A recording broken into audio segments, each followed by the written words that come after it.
This is Inspiring Design, where unique innovators come together to share their knowledge, share their insight, and keep us up to date with the latest industry trends. And here's your host, Rushan Senanayake.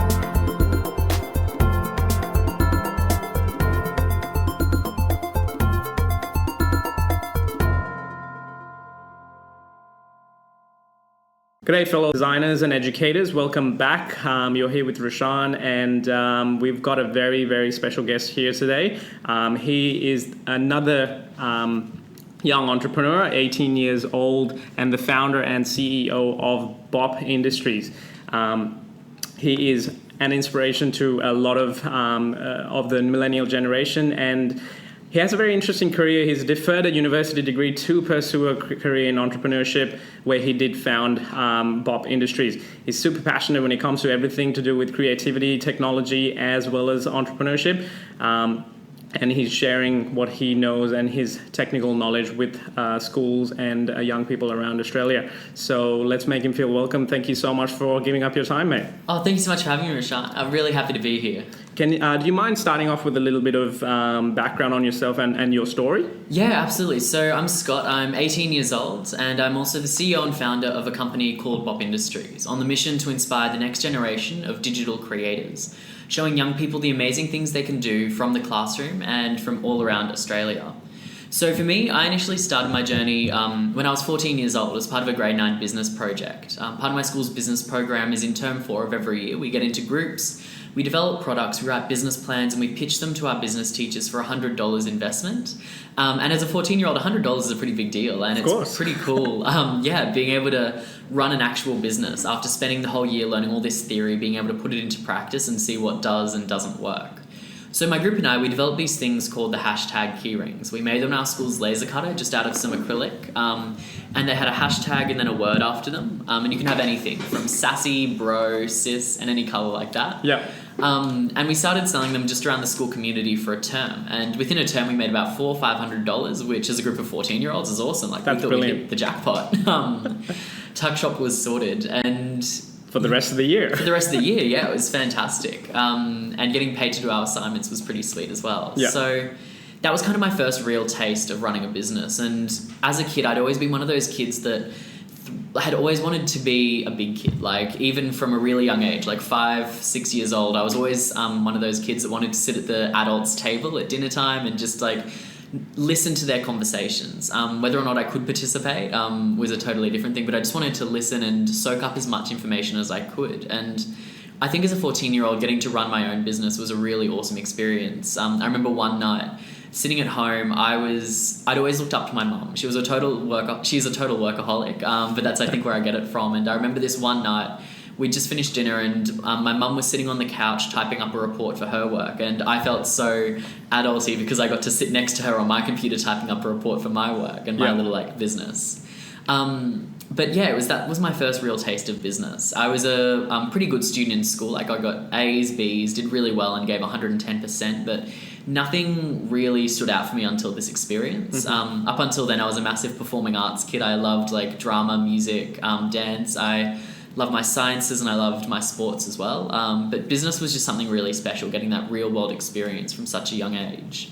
So from there, it was that summer holidays, I was looking for a job, but found as a 14-year-old with no prior experience and a pretty busy extracurricular schedule, it was really hard to find a part-time job. So I thought, you know what, let's go back to the markets, let's keep selling these keyrings and see where we go from there. And it was a really low risk, but really easy way to start learning about business and making some money. I'd go along on a Saturday morning, I'd set up my stall for 4 hours, pay like $30 to the people that organise the markets and sell a few $100s worth of keyrings. And it was really great because I got to talk to my customers, meet them face to face and really see who they were. I got to find out what they did and didn't like about our product. And then I also had that experience dealing with suppliers and customers and everything in between that comes with running a business.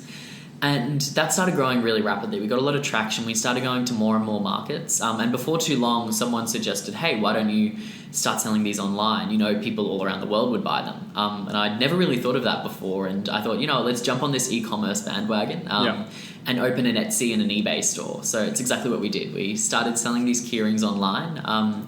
And really quickly, we started learning about like Facebook ads, Google ads, and grew from selling just a couple of keyrings every month to a few hundred keyrings every month. And it got to a point where we were selling a few thousand keyrings every month. Wow. And by that point, it was really funny. Up until then, I was just cutting these keyrings on the school's laser cutter. Yeah. And it got to the point where the school was like, actually, Scott, we've got to use this laser cutter for students' assessment. That's what it's here for. It might be time for you to graduate and get your own. So as a 15-year-old, I saved up a few $1,000s, bought my own laser cutter off eBay, and had that sitting in Dad's backyard, just running 24/7, pumping out these keyrings. Brilliant. And it was great. We got to work with companies like QUT, the Queensland Museum, and even some big corporates over in Europe. And shipping these keyrings to countries I'd never even heard of before. And it was really awesome. It was such a good way to get started in business. On a Sunday afternoon, I'd sit down and schedule all my Facebook ads for the week. I'd go to school during the week. I'd be at school from like 7 in the morning till 6 o'clock most days. I'd get home, I'd see what orders had come throughout the day, cut them out on the laser cutter, and then head down to the post office that evening. And it was just such a great way to get started in business. But from there, I thought, you know what, these keyrings are pretty great. They're a really good way to get started, but I want to get into the tech space. And fortunately, because we had the keyring business already set up, we were able to use our own funding to get into the tech space instead of having to go to investors as a 15-year-old asking for lots of money. Yep. And for me, I wasn't one of those kids that lived in the technology classroom, funnily enough.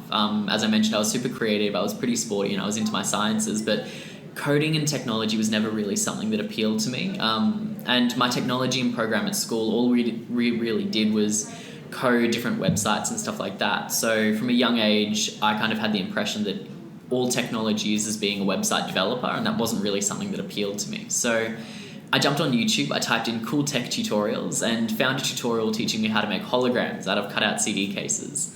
So I thought, you know what, that sounds pretty doable. Like, let's give it a go. I burned through about 20 of Mum's best CD cases. She wasn't too impressed. The Norah Jones CDs were all across the floor. But within this night, I'd created my first hologram, and I was just entranced. I think I sat there for about an hour or 2 hours just sitting there watching these jellyfish float above my phone. And it was being used as a bit of a gimmick, but I could see some real-world case studies coming out from that. And what I did was I took it to my school's design teachers first thing the next morning. And I said to them, hey, I've built this thing. Can you help me prototype and turn it into a real product? So over a week, I worked with my design teachers, my business teachers, and my media teachers, prototyping, building business plans, and everything like that. And within a week, I was ready to launch our first product. And we just chucked it up on those online stores. And again, we said to our customers, hey, we don't know what you're going to use these holograms for, but send us some photos and videos for some inspiration. Mm-hmm. And what was really special was the array of photos and videos we had coming back in. We had kids over in the UK that were using them as holographic pets, where they could have a kitten or a puppy dog running around on their bedside table. We had teachers in Singapore using it to deliver content to their students, where they could have Cleopatra or Winston Churchill standing inside the classroom. Brilliant. And here in Australia, we initially had a lot of events and marketing companies reaching out saying it's something special. We've never really seen it before, and it's a great way to capture attention. Yeah. And I think what one of the highlights was about 2 or 3 weeks after we'd started selling these holograms online, we had a big events and marketing company in Brisbane reach out just via our Etsy store, and they said, hey Scott, we've seen these holograms, we've got a big event coming up, can you come and meet with us ASAP? So I thought, okay, you know what, okay, yeah, I'll do it. Took the next morning off school and went into their offices in Eagle Street in Brisbane. Went up to the 54th floor or something like that. And I walk in and they've got about 15 of their staff sitting at a big boardroom table overlooking the city waiting to meet me. And at this point, I'd just turned 16 years old. Wow. So I was like, oh, geez. And I sat down with them and they said, right, Scott, we've seen these holograms. We haven't seen them before and we really want some. We've got a big event coming up in 2 weeks' time for a big client. We need 200,000 holograms and we've got a budget of about $500,000. What can you do for us? And I'm sitting there as a 16-year-old getting quizzed about whether my supply chain's in India or China, who my investors are, what's my risk mitigation strategy. And I was just like totally blown away that this company wanted to work with me. And I eventually just came clean. I said, guys, I'm 16 years old. I've got a rundown laser cutter in Dad's backyard and I've got to run for a math exam in 20 minutes. But what was really special was I was expecting them to laugh me out of the room, but they said, we don't care. We want to work with you to develop a whole range of holograms for the events and marketing space. They'd seen the previous experience I'd had with the keyrings and they really liked what I was doing. And I think they had a really clear vision that young people have got some really special things going on and a really special outlook on the world. So they wanted to work with me to develop these units for the events and marketing space. And that's exactly what we did. We sat down, we brainstormed exactly what they should look like, how they should work, how they should be priced. And then we started building just more and more holograms, learning as much as we could about the technology and getting out to as many events as we could. And we started working with some pretty cool clients. Like we worked with Audi, we worked with NEC, worked with the Queensland Museum and a whole range of clients all across Australia. And I spent my year 11 and 12, flying all around the country, working with different events, partying with like prime ministers, presenting to executives. It was crazy. Yeah. And it was such a unique experience as a year 11 and 12 student that was studying business and technology, whilst also running a technology business. And I learned a lot of really interesting things along the journey. And it got to the point where I was finishing up year 12 and I had more and more schools reaching out saying, hey, Scott, can you come talk to our students? Can you do a presentation for us? And then we had the World Science Festival reach out saying, hey, Scott, can you run some workshops for us? And I thought, well, sure, like I do this all the time. Like we work with holograms and tech and we talk to school students. Why not marry the two and build some sort of programs? Of course. So I got a bunch of mates together. We had about 8 of us take a couple of days off school and go and do the World Science Festival. And they kept warning us in the lead up, it's going to be busy. Little did we know we had, I think, about 180,000 people come through the festival in 4 days. And I think we interacted with about at least 4,000 people in 4 days, which was a couple of hundred people every single hour, which was crazy, but so much fun and such a great learning curve. And from there, we just had more and more schools reaching out saying, can you come run these workshops for us? And we saw there was a real demand from teachers saying, we want our students to be able to learn how they can do what you've done. And we want them to learn about technology, but with that focus on creativity. We want to see how they can start their own small businesses, start their own social enterprises and really grow those. So we started doing more and more workshops, and it got to the point where we now run workshops every single week all across the country, and now we're expanding to all around the world. So as for me, I spent my year 12, I was spending about 5 weeks of every term away from school traveling to work with different clients and learn as much as I could, which was fantastic. Ended up graduating with 2 scholarship offers for university, which was pretty awesome. Like as a student that I did well in my year 12 exams, but not academic scholarships by any means. They were just saying, we've seen the awesome experiences you've had and we want more students to be like that. Can you come study our degrees? And I ended up deferring those and turning the scholarships down, which was a fun conversation with my school and my parents and all of that. Did you have support, or were you kind of standing by yourself saying, no, this is what I wanted to do, or did anyone else actually support your decision? Yeah, I was very torn actually, I think, when it came to graduating year 12. What I wanted to do. I didn't have a lot of support from my school. My school was very much of the mindset that you go to school, you do as well as you can, and you go to university, then you get a job, like get some internships, get a job and start climbing the corporate ladder. So they, like the thought of me even just deferring university, they were like, nah, you're just done for, like you've just thrown your life away. And I was usual mentality? Yeah, usual mentality of a school. But I was really fortunate that I had the support of my parents, especially my dad. That's great. He really believed in me, which was fantastic to see, and he stood up for me. Like I remember at one point school was getting really annoyed that I was missing so much school. And I had the head of senior schooling turn around and say, you have no right to tell us when you will and won't be at school. We don't work for you, we work for your parents. And I was like, okay, cool. Well, you work for my parents are going to have to tell you when I will and won't be at school. But it's just a shame that I would give you 2 weeks notice, whereas my parents will tell you the day of. Yeah. And I remember after that conversation, I was about to head off my next tour for about 5 weeks, and I was standing at the airport about to board a flight to Melbourne or Perth or somewhere. And I get a call from the head of senior schooling saying, Scott, we just got a call from your dad saying you're going to be away for the next 5 weeks, and we haven't really had time to prepare for that. Yeah. Do you have any ideas of what we can do? And I was like, oh, look, really sorry, you don't work for me, sorry. I'm just a student and you're the teachers, you should tell me what to do. Love it, I love it. So I was really fortunate that I had a lot of support from my dad. And I think my parents always took the mentality that as long as I was making money, as long as I was learning, and as long as I was enjoying what I was doing, they were really happy. They pretty much said, they were like, look, Scott, graduate, get that year 12 certificate, so it's a nice fallback in the worst case scenario. And then we sort of structured it that I was going to defer university for just 1 year, take a gap year, run the business and see how it went. And in that gap year, I'm just going into now my second year out of school running the business full time, and in that gap year I got to have some crazy experiences. Partying with prime ministers over in Thailand, I got to present to executive teams of companies, and I got to travel over like 80,000 kilometers working with over 12,000 students all across the world, which was fantastic. So now going full time in the business again for another year and saying goodbye to university for good. And you're not even 19 years old. Not even 19 yet, no. Mate, I think that's a true inspiration for a lot of listeners, even our teachers, all the younger listeners. That's amazing. If you don't mind, let's get a little bit technical. And can you give us an explanation or your expertise on, firstly, what is AR? And it's a question that I get a lot from the teachers that we work with. And even though there's some understanding that it's something to do with Pokemon Go, what's your expertise? Because that's where you're coming from. Yeah, absolutely. I love augmented reality. And augmented reality is probably my favorite of the technologies and the different realities that you can work with. I always say to my kids in the workshops, I always get them to put their hands up and firstly say, have you played with Pokemon Go? Yeah. And a few of them put their hands up because it is starting to get a little bit old. I'm feeling quite archaic now. I'm like, I remember the Pokemon Go days.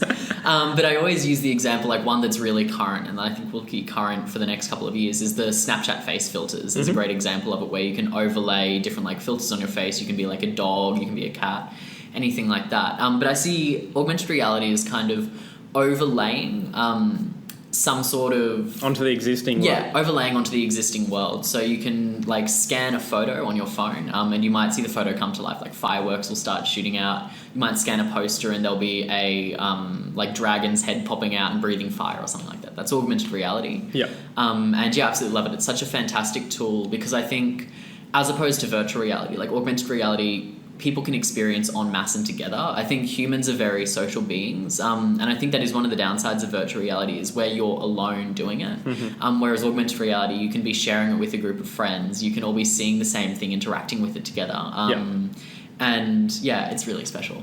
That's brilliant. And one of the things that we work with when we work in the design industry is using the Microsoft HoloLens and SketchUp. Have you come across SketchUp yet? Yeah, absolutely. Great. Given my background in architecture, that's one of the tools that we use almost on a day-to-day basis.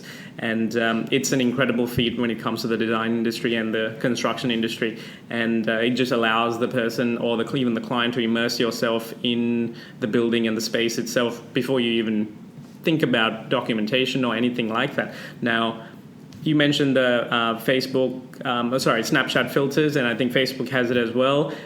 So there are other applications that are coming in, and you mentioned marketing and things like that as well. So what's the importance of AR in the new education system and the future generations, looking at what the skills they need to learn? How important do you think AR is for them?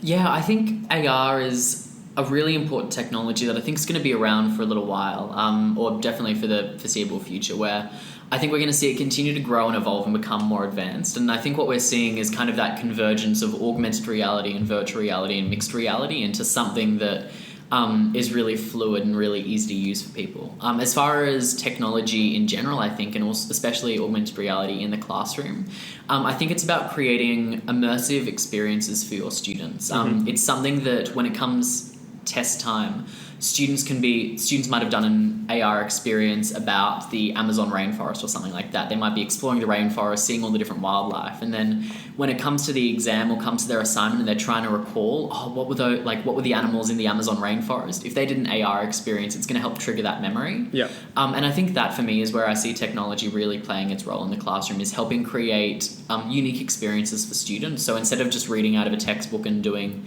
the entire term reading out of a textbook where nothing's really going to jump out or really stick in their mind, if you can create those special experiences that are really going to stay with those students through the use of technology and augmented reality experiences, that's where I see the real benefit in education coming from. And it also links directly with student outcomes and student results. Yeah, well said. And just clarify for me, what's the difference between AR and MR? Because I've heard mixed things, and some people say that mixed reality is augmented reality. Some say it's completely two different things. What's your opinion on that? Oh, look, I think it's a very grey area at the moment. There are so many things that I see falling into mixed reality that I'm like, actually, no, that's a hologram, or actually, no, that is AR, or that's virtual reality. And I think it is a very grey area at the moment. What I see is mixed reality is kind of like that step up from AR. Like AR is the simplified, like really easy to use version where you can literally just download an app on your phone and in 30 seconds you're good to go. Yep. Mixed reality I find usually takes a bit more time to set up, a bit more time to create, and is a little bit more complex. But I think with that offers a bit more of an immersive experience. I think though mixed reality is still one of those technologies that is so new it's going to take a little bit more development before we see it really become mainstream. It's still got a few of those bugs, it's a little bit glitchy, and it's going to take a bit more time to really start to pick up. Do you think the importance of tools like Google Glasses coming into play, everyday use, if something like that becomes mainstream, or a fashion accessory, it might actually catch on quicker, do you think?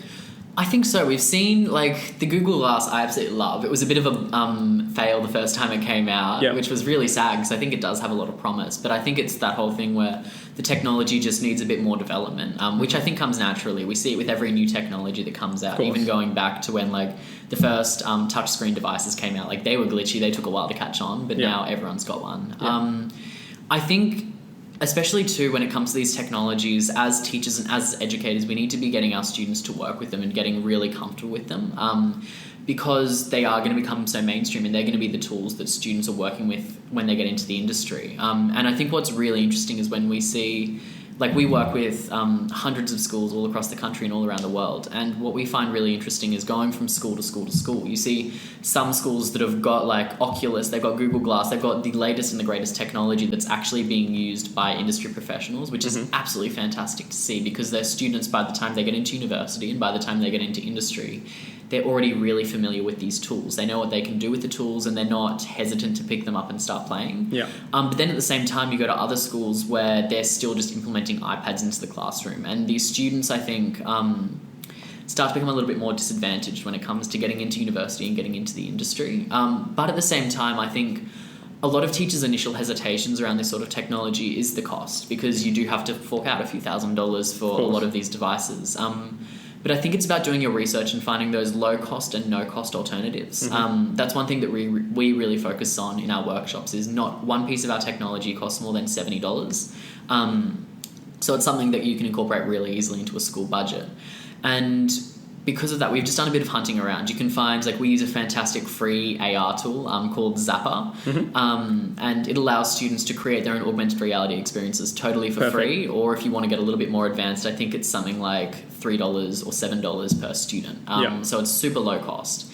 And as well as that too, like, one of my other favorite examples is Google AIY. They've got artificial intelligence kits, they've got a whole range of different, like, vision kits as well that you can build your own Google Home for no more than, I think it's like $30. Perfect. Which is really great to see. And I think whilst it is fantastic for those schools that do have the budget to go out and get the industry grade technology, there are so many different DIY resources out there that are so accessible and perfect for the classroom. Because I think as well, the doing everything DIY gives your students such a richer learning, because they have to troubleshoot, they have to figure out, okay, when that goes wrong, how do I fix it? And it really enriches the learning experience. So they get such a deeper understanding of the technology, how it works, because they're having to pull it apart and put it back together again. Yeah, no, I think that's well said, and I completely agree with you. If I'm not mistaken, I think you're referring to learning through play. And I think one of the conflicts when we work with a lot of teachers that we constantly get asked is there's that battle between the previous generation's teachers or the existing teachers who are a little bit scared of the change that's happening with the technology changes that are happening. Even yesterday at our VR workshop, there were teachers concerned, and one of the feedback that we received was they're scared on how they would even think about implementing these things, because it's a little bit beyond their mindset, their skill set. And when we then speak to them about learning through play, like you just mentioned, and allowing the students to make the mistakes and find out the errors and find the solutions and go through the process themselves, you're more facilitating rather than telling them what to do. So what do you think is important for teachers to be able to listen, embrace when it comes to these new technologies? Should they go down the pathway of having to learn these technologies inside out, or should they actually be more facilitators and allow the students to learn through play? Yeah, absolutely. I love the word facilitator. Like for us, all of our workshop team that run the workshops, we call them facilitators, because I think as opposed to teachers where you're teaching content, you're more facilitating the learning and you're showing students how to find those answers. And I think there are a couple of different points I'd love to touch on in this one. And the first is for teachers to have that sense of play even when they're discovering the technologies. Like me, one of my favorite things to do whenever I find a new technology that I want to incorporate into the workshop is I invite my mates around. I'm like, hey guys, I've got these new 3D printing pens. Come over for an afternoon. We'll sit around, we'll have a play, have a glass of wine or something like that, and just play and see what we can create with them and see if we like them. And it's such an awesome way to learn because like I think we've all got that big kid inside of us. No matter how old we are, no matter what kind of background we've all got that sense of play where we go, wow, when we see something that kind of resembles magic. And I always love sitting around and playing with my mates because we get a chance to get a really good understanding of ourselves, but at the same time, if we're having fun, chances are the kids are going to have fun as well. Definitely. And by having a play around with it, we're going to see where the issues start to arise. Like we might say, okay, cool, like a 3D printing pen can get jammed this way, but this is how we can fix it. And you kind of have that background knowledge and a base level of understanding. But at the same time, I still learn something new for every single workshop I walk into. There's going to be a student sitting in there that has been working with 3D printers like for the past 4 years, and they might be 12 years old. And I love, like, I'm definitely one to admit that I don't know everything there is to know. And when a student comes up and says, oh, I used a 3D printing pen to create A, B, and C, I'm fascinated and I want to learn more. And I encourage our team to do the same thing. I was working with a teacher at the end of last year, and she was saying she's absolutely phenomenal. She's taught all around the world. She's taught at international schools. She's taught at private schools, at public schools, the works. And she's had such a fascinating range of experiences, and she's probably the most technology savvy teacher I've ever met. But what I love about her is she says she's got this deal with her students. She says, right, I can prepare you for the test and make sure you get good grades, and I'll teach you everything I know, but I'm only going to do that if you teach me everything you know. Perfect. So she's got this deal with her students where if they find a new technology, if they see something on YouTube or Facebook or Instagram, they've got to come and tell her the next morning and show her how it works. Brilliant. And if it comes to the point where she's got to order in like one of these they can play around with and figure out how it works, she's more than happy to do it.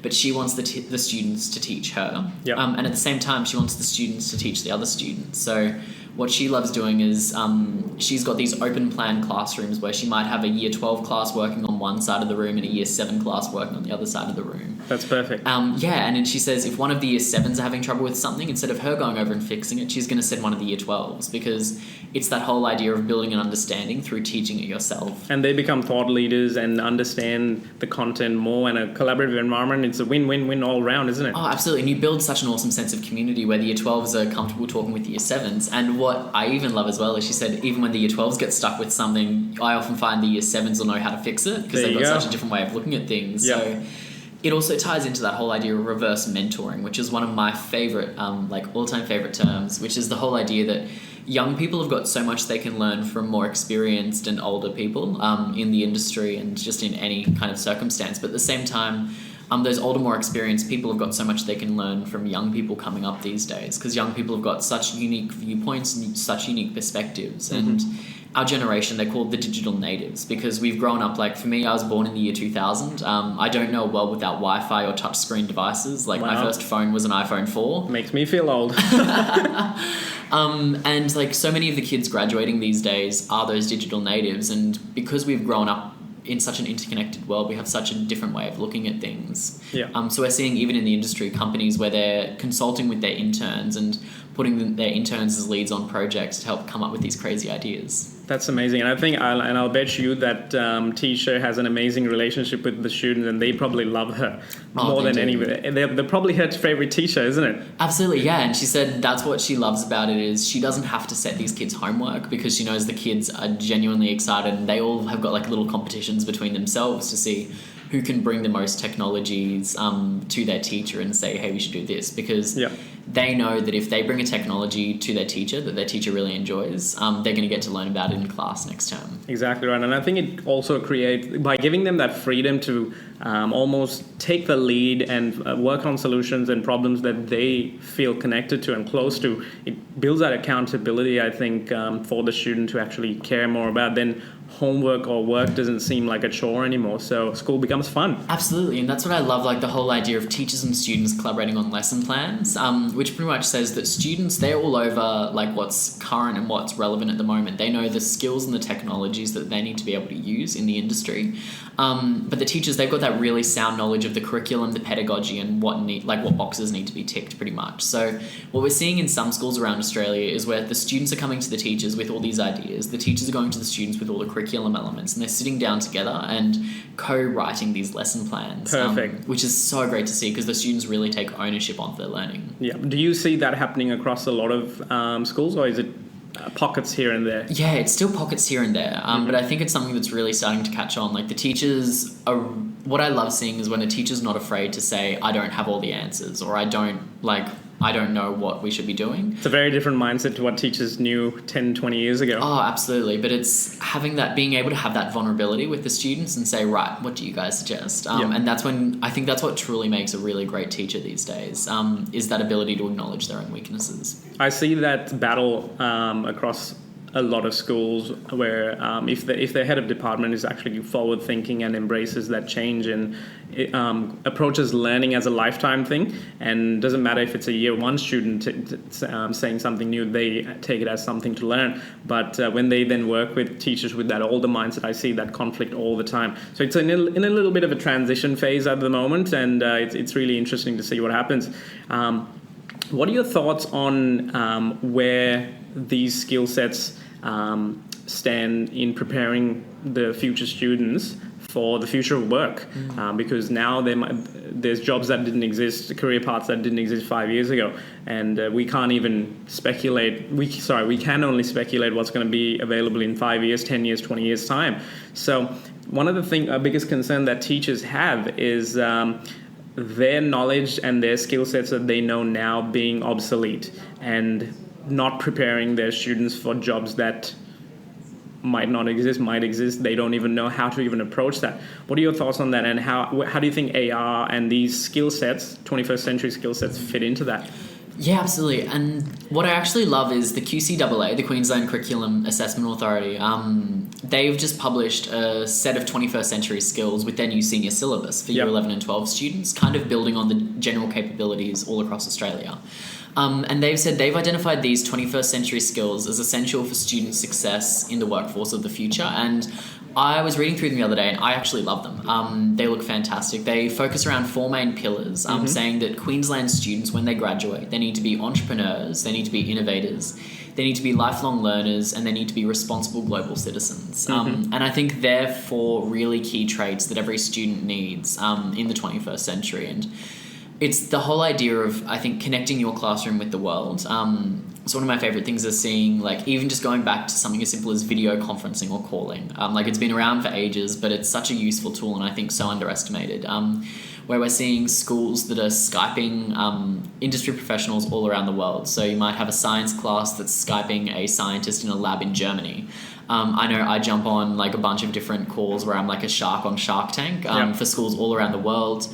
And just getting in touch with those industry representatives on a global stage. Firstly, showing your students that you can talk to people anywhere in the world. Like, distance is no longer an issue. You can have 100%. Kids in regional Australia working with professionals in New York City without actually having to get on a plane or anything like that. And at the same time, too, it shows them as well, like, it brings that expertise into the classroom at no cost. Like, what I find is the teachers that are actively on LinkedIn and that are actively on Twitter, they, like, if you're not afraid to reach out to someone and say, hey, I've got a group of students, do you mind giving up half an hour of your time to come and chat to them? People are more than happy to do that. Like, of course. It's the whole idea of giving back and the give first mentality. So for teachers, don't be afraid to do that. Like, I absolutely love when a teacher reaches out on LinkedIn because it shows they've taken initiative and they're acting how they want their students to act as well, setting a great example for them. And I'm more than happy to give up half an hour of my time to jump on a Skype call with some students. Of course, and I think that those kinds of skill sets are important, and being familiar with it, because when you go out into the workforce, no longer do we actually have to be restricted to the people in our office. You might have an office and people working in India or China or the US and be sitting in a basement sometimes in Australia. So that is a very plausible future of work. And I think you're 100% right. That's awesome. And how do teachers and educators approach this method and embrace this change, do you think? I think sharing is crucial for teachers embracing this change. One thing we see is teachers all across the country trying to reinvent the wheel, going through this journey, which is a long and constantly evolving journey. But they're all going through it they're all going through it alone and trying to reinvent the wheel themselves. That's very scary. That's what's causing their stress. Exactly. I think that's what's so scary, because teachers have got so much on their plate already with looking after student well-being, looking after curriculum and pedagogy, assessment, marking, and everything else they've got to deal with on a daily basis. They don't have a lot of time to go out and come up with these new programs, look at this new technology and see what's happening in the industry. And that's where companies like us are coming in and saying, hey, we'll help you with that. We've got it sorted. It's our full-time job to keep up with what's happening in the industry. But I think as well, one thing that's something any teacher can do right now is creating a LinkedIn account and a Twitter account and jumping on those and getting really active. On Twitter, I absolutely love the Ed Chats. So you just type in #EdChat, and you can see teachers all around the world jumping on and talking about and discussing these real and relevant topics, talking about what they've tried in the classroom, what did work, what didn't work, and their resources, where they got them from. This is a global forum? Global forum. Perfect. So you can have them anywhere from your community, like it might be a Brisbane Ed Chat to a Global Ed Chat or a Denmark Ed Chat. You can jump on with anyone. Yeah. And also jumping on LinkedIn. One of my favorite things to see is I'm connected with a bunch of teachers on LinkedIn, and I love seeing them sharing just short little videos, photos, or blog posts about the work they're doing in their classroom, talking about the activities they've done, how they designed their new STEM hubs and their maker spaces, and the activities their students have been doing. Because I think it gives so much inspiration for what is possible. But at the same time as well, I think it helps give teachers other ideas. I know even for me, that does a lot of work in classrooms, it gives me ideas for new workshops. I'm like, oh wow, they did this, we could incorporate it into our workshops in this way, we could do all these other things. And I think it's such a great way to get inspiration without having to pay hundreds of dollars for a conference ticket and take a couple of days off work. You can jump in whenever you've got a spare, on lunch, or even just when you're sitting at home watching TV after school. And it's such a great way to get that inspiration and connect with these thought leaders from all around the world. Send them a message, comment on their post, ask them questions about what they're doing and if they can share their resources. Because I think the teachers that are really leading the way at the moment, they have that same mindset of this needs to be a group effort. We can't be doing it alone anymore. We've got to band together, share our resources, and really work towards the same goal. 100%, and that's exactly right. It's too overwhelming for one person, and I think teachers need to first change that mindset of understanding and embracing that change and taking learning as something that is a part of their teaching, and rather than that old mindset of I'm a teacher, I'm going to tell you what to do. So I first need to absorb everything and then regurgitate that. It's more a collaborative process with your student, as well as with other teachers, as well as with industry, and bringing everyone on board. And we have the platforms and technology to do it. So, yeah, you're exactly right. What are your thoughts on this Australian curriculum changing and aligning with the US system, with STEM and the ATAR system? Yeah, I'm actually very excited about the new curriculum. It looks really great. One of my favorite things, I was even just going through, one thing we did recently with the team is we went through the Australian curriculum and the new Queensland senior syllabuses as well. And what I love was especially the business studies in the Queensland senior syllabus that gets students actually interacting with industry and looking at all stages of business, where I think business studies traditionally have been very much looking at these big corporates, these big case studies for companies that Ernst & Young and Deloitte and Rio Tinto and Telstra. But what I love now is seeing that they've incorporated small and medium enterprises. They've incorporated startups and small business into the curriculum, which is where students are going to start getting their jobs in. Small business, SMEs, and startups are really starting to rise and take a fair chunk of the market at the moment in businesses that we're seeing in Australia, and where jobs are starting to pop up. It's in the startup space, it's in the small business space, and that's why students really need that I guess, kind of experience of what are these businesses, how do they function, and how do they operate. Because if you go into a startup or a small business using everything you've learned about your case study on Ernst & Young or Deloitte, you're going to be caught out. Like, you're not prepared for that. And I love seeing it update. Like, whilst I think it's created a lot of stress with some teachers around Queensland and around the country being like, oh my gosh, we've got to update our curriculum, I think it's good because we need to be keeping our curriculum fresh and current and new. And I'm really excited as well to see it connecting as we do see a constantly interconnected world, like starting to link with foreign curriculums as well. But I think one thing that I've found is Australia is definitely one of the leaders that I've seen as far as education, especially Queensland. I think one thing we've really noticed as we've been working with schools in other states in Australia and also in other countries around the world is that Queensland has got such fantastic initiatives for all of these programs, for STEM and entrepreneurship studies. Like, they've really placed a big emphasis on preparing our students for the 21st century with the government, with corporates, and with schools themselves. They're doing a really fantastic job. So I just say keep doing what you're doing. It's 100% on the right track. Perfect. I think that's really words to hear from to our teachers and then the government officials working on it tirelessly. So that's a very good thing. We've also got young listeners as well. Do you, just touching base on one of the things that you mentioned before, where schools want people to become more entrepreneurs and I think innovators and things like that. Do you think that's for everyone?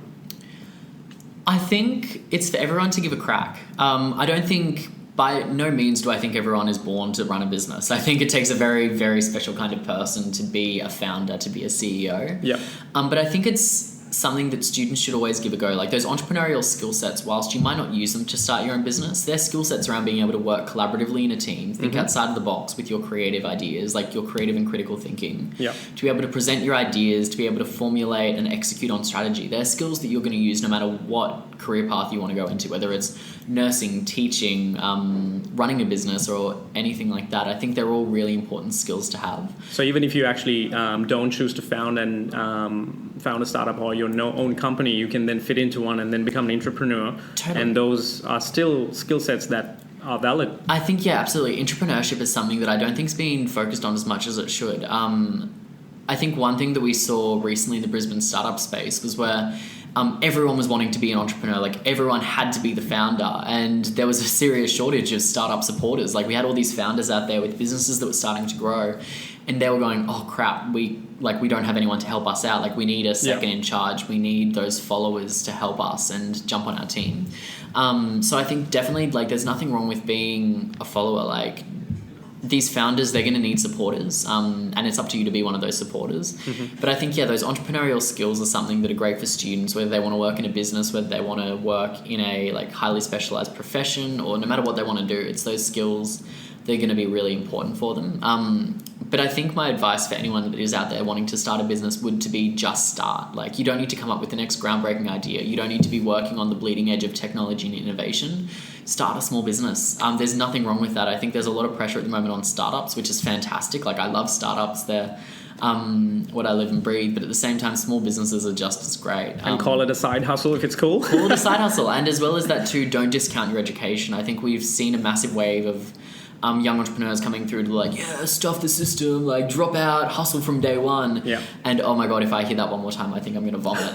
I think it comes from that misconception, because the media, and on social media, there's a lot of push saying, the Mark Zuckerberg and the Bill Gates and the Steve Jobs who dropped out of university, who's become a millionaire. And I think one of the business educators, an Australian business educator, Jack Delosa, he's very similar, and he's been one of my mentors in the past. And 26-year-old college dropout millionaire, that's literally one of his taglines. And it becomes cool to drop out of uni or school and then go do your thing, but they've underestimated the fact that even these gentlemen, they actually did still go through some sort of a formal education to give themselves a foundation, and then they built on that with their creative thinking. So. Absolutely. And I think one thing we see, whilst they might be college dropouts, they're dropping out of colleges such as Oxford, Cambridge. They're dropping out of top tier educational institutions that they had to work their butts off and get a really good education to get into in the first place. So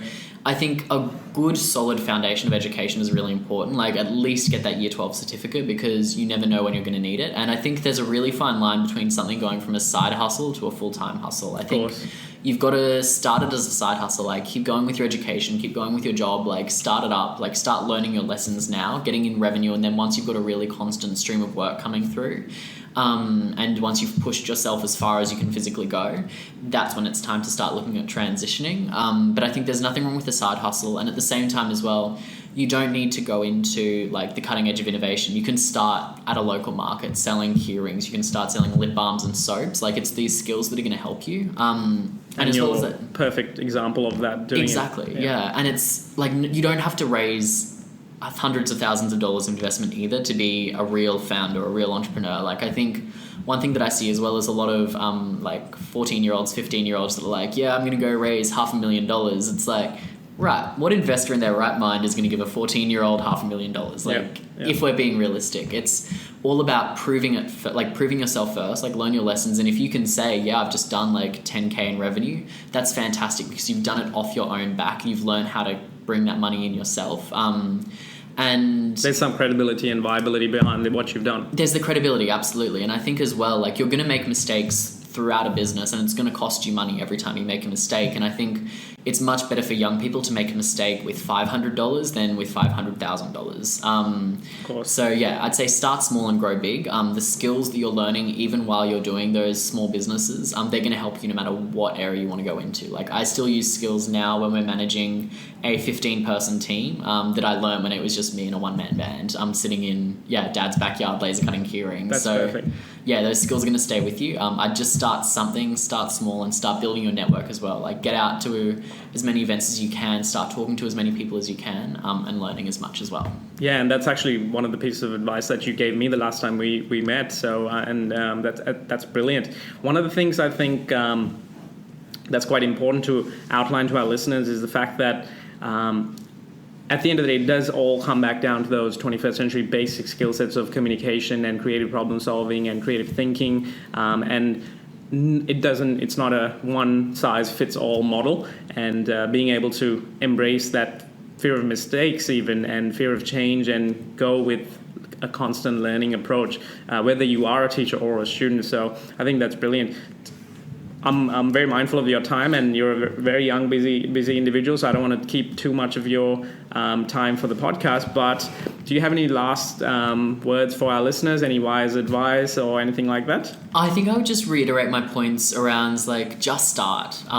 It doesn't have to be big and grand and fabulous. You can start small and start building out from there. Whether you're starting your own business or even for teachers, if you're starting a new program or activity in your classroom. Like you don't have to overhaul your entire curriculum all at once. You can start by implementing a piece of technology into the classroom for like 10 or 15 minutes on a Friday afternoon. Just try it out, see how it goes. But I'd say always be seeking feedback. Again, whether it's on a business idea you've got or for a teacher if it's a new activity you're implementing into the classroom. Talk to your students and say, hey, did you like it? Did you not like it? What were the pros and cons of it? And get their feedback. I think we've got to really embrace that constant like agile loop that I know a lot of startups use, where it's like build, test, iterate. So it's all the idea about like build something, implement it, see how it goes, and then get a bunch of results on it, and then tweak it and try it again. And whether it's a business like a product, you should be constantly doing that, or even for a teacher. I love the idea of doing that with your lesson plans. So every time you run a lesson or every time you run a unit, like each term at the end of it, sit down with your students and say, hey, what did you like? What didn't you like? And how can we make it better for next year? Because if you're constantly doing that, that means your class is going to be interesting. They're going to be engaging, and students are genuinely excited to come to your classes because they never know what they're going to see next. And they're going to become better learners. Absolutely, yeah. And just reach out and share. Like I think we're all working towards the same goal. And the faster we can get there, I think the better it's going to be for our entire society. One quote that I always use with my team, and I think it really sums up the work we're doing in the education space, is our world is faced with so many problems these days, and students in school now are going to be the ones that are going to have to solve those problems. And we can start working to try and fix them in two ways. We can do it in the industry, where we have the power of one person, but in the classroom we have the power of an entire generation. And I think that is really why we do what we do. It's about inspiring that next generation of students that not just digitally literate, but digitally confident, that can create with technology and that can really use it for social good. That's a great quote. I actually really love that. One of the things, one of the quotes that I live by, and I tell my students, or whether they're teachers or high school or grad students, is that become the architect of your own future and live by design, not by default. So it's all aligns with that same mindset. So that's brilliant. Thank you so much for your time, mate. And I think you've been a true inspiration for our teachers and the younger listeners as well. All the best with Bob Industries. Thank you for having me. Looking forward to talking to you all soon.